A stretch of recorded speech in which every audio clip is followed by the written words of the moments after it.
یہ جو میں نے بتایا کہ اطاعت کلی، ہمہ تن، ہمہ وقت، ہمہ وجوہ، جزوی اطاعت نہیں، بس یہ ذرا نوٹ آف کاشن ہے۔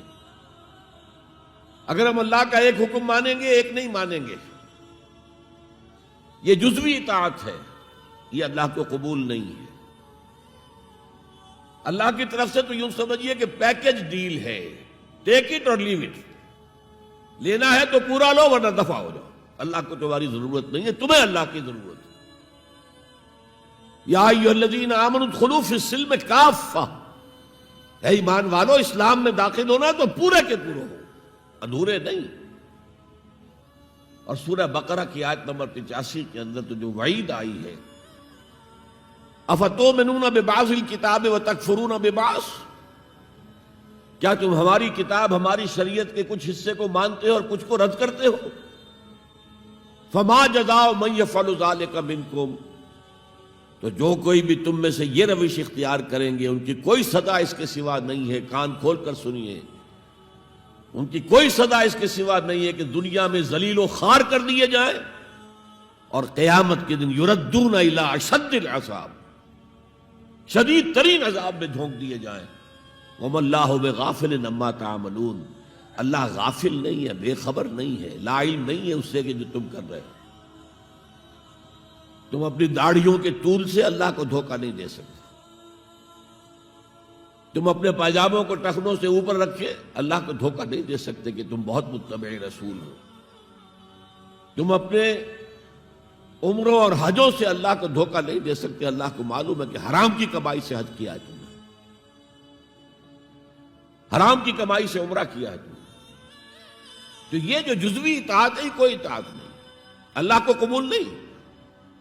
آدمی سوچتا ہے کہ چلیے میں نے یہ کام اچھے کیے، یہ برے کیے، مجھے اچھے کاموں کا کچھ کریڈٹ بھی تو ملنا چاہیے نا، لیکن نہیں، اللہ کہتا ہے جزوی اطاعت منہ پر دے ماری جائے گی۔ اور جو دنیا کی سزا ہے وہ تو ہم اپنی آنکھوں سے دیکھ رہے ہیں۔ 130، 140 یا 150 کروڑ مسلمان دنیا میں ہیں، ذرا اندازہ کیجیے، لیکن ہماری رائے کی کوئی اہمیت ہے؟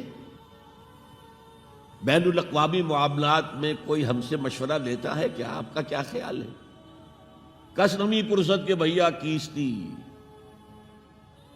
ایسے بھی ملک تھے کہنا چاہیے، اب تو ان کا حال پتلا ہے، دولت کے انبار تھے ان کے پاس، لیکن ان کا مذاق اڑتا تھا مغربی ممالک، وہ چاہے سعودی بادشاہ ہوں اور چاہے وہ UAE کے امیر ہوں، مذاق ہی اڑتا تھا، کوئی حیثیت نہیں۔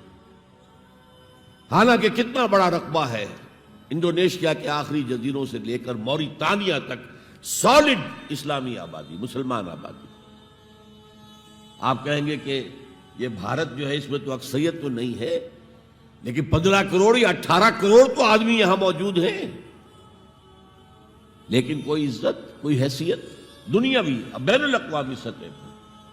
بہرحال یہاں بھی ہیں لوگ، کھاتے پیتے لوگ ہیں، ان کی اپنی کچھ عزت ہے اپنے معاشرے کے اندر، لیکن بحیثیت امت، بحیثیت قوم کیا حیثیت ہماری؟ تو الا خزی فی الحیات الدنیا، وہ تو ہماری نگاہوں کے سامنے موجود ہے۔ اب قیامت کے دن کے بارے میں جو دھمکی اللہ نے دی ہے، وَيَوْمَ الْقِيَامَةِ يُرَدُّونَ إِلَىٰ أَشَدِّ الْعَذَابِ، قیامت کے دن شدید ترین عذاب میں جھونک دوں گا۔ اس پر اللہ سے معافی طلب کی جا سکتی ہے، دعا ہی کی جا سکتی ہے، اللہ ہم پر رحم فرمائیے۔ یہ میں نے آپ کے سامنے رکھا ہے فارمولہ، اللہ کی اطاعت جمع اللہ کی محبت، دے گو ٹو میک عبادت۔ یہی دو الفاظ آتے ہیں اللہ کے رسول کے لیے بھی صلی اللہ علیہ وسلم۔ اللہ کے رسول کی اطاعت یہ تو اسلام کا بنیادی تقاضا ہے، اطیعوا اللہ واطیعوا الرسول فإن تولوا فإن اللہ لا يحب الکافرین۔ اطاعت کرو اللہ کی، اطاعت کرو رسول کی، پھر اگر یہ منہ موڑ لیں تو اللہ کو ایسے کافر بالکل پسند نہیں، تو کفر کا فتویٰ ہو رہا ہے۔ لیکن اللہ کے رسول کی اطاعت کے ساتھ محبت کو جمع کیجئے۔ میں نے ابھی آپ کو حدیث سنائی ہے، حضور نے فرمایا لا یؤمن احدکم حتی اکون احب الیہ من والدہ وولدہ والناس اجمعین. تم میں سے کوئی شخص مومن ہو ہی نہیں سکتا جب تک کہ میں اسے محبوب تر نہ ہو جاؤں اپنے باپ سے، اپنے بیٹے سے اور تمام انسانوں سے. تو اللہ کے رسول کی اطاعت جمع اس کی محبت. اس محبت کے ضمن میں ایک واقعہ یاد آیا جس سے اندازہ ہوگا کہ کس قدر اپنائیت تھی، کتنا قرب تھا حضور کے اور حضرت عمر فاروق رضی اللہ تعالیٰ عنہ کے مابین. ایک مرتبہ حضور دریافت کرتے ہیں حضرت عمر سے، عمر تمہیں مجھ سے کتنی محبت ہے؟ اب آپ سوچئے، ذرا سا بھی مغایرت کا باریک سا پردہ بھی اگر کہیں ہو تو کیا یہ سوال کیا جا سکتا ہے؟ تو انتہائی قریبی شخص سے ہی کیا جائے گا، تمہیں مجھ سے کتنی محبت ہے؟ عرض کیا آپ مجھے دنیا کے ہر انسان سے بڑھ کر عزیز ہیں. فرمایا اور اپنی جان سے؟ اب ذرا سا توقف کیا حضرت عمر نے. الان ہاں، اب میں یہ بھی کہتا ہوں کہ آپ مجھے میری جان سے زیادہ عزیز ہیں. تو حضور نے فرمایا اب آئے ہو مقام مطلوب پر. تو رسول کی اطاعت جمع محبت، اس کا نام ہے اتباع، پیروی کرنا. فرق کیا ہے؟ اطاعت کی جاتی ہے حکم کی، اور پیروی کی جاتی کسی کے نقش قدم کی، چاہے اس نے حکم دیا ہو چاہے نہ دیا ہو، جو وہ کرتا ہو کرنا. یہ ہے اتباع. یہ اطاعت سے بہت بلند شے ہو گئی. مثال کے طور پر یہ چھوٹی چھوٹی مثالیں، اصل اتباع کیا ہے وہ میں بعد میں عرض کروں گا.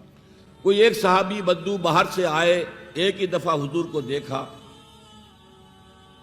حضور اس وقت اس حالت میں تھے کہ آپ کے بٹن جو ہے کھلے ہوئے تھے گریبان کے. انہوں نے پھر ساری عمر اپنے گریبان کے بٹن نہیں لگائے. میں نے اللہ کے رسول کو اس حال میں دیکھا ہے، میں تو ان کی پیروی کروں گا. حضور نے کوئی حکم تو نہیں دیا تھا. تو یہ جو محبت، شدید محبت کے تحت جو بات آئے گی اس کا نام اتباع ہے. اور اس اتباع کا مقام کیا ہے وہ آیت میں سنا چکا ہوں آپ کو. قل ان کنتم تحبون اللہ فاتبعونی یحببکم اللہ. اے نبی ان سے کہہ دیجئے اگر تم اللہ سے محبت کرتے ہو تو میرا اتباع کرو، میرے نقش قدم پر چلو، میری پیروی کرو. اللہ تم سے محبت کرے گا، تم اللہ کے محب نہیں محبوب بن جاؤ گے. اور اگر کہیں کوئی لغزش ہو گئی، کوئی خطا ہو گئی، کہیں جذبات کی رو میں بہہ کر کوئی گناہ کر بیٹھے تو اللہ معاف فرما دے گا. اللہ بڑا غفور ہے، اللہ بڑا رحیم. هي الحلقات تحفظني بآيات من القرآن، هي الحلقات تملأني بحب المصطفى العدنان.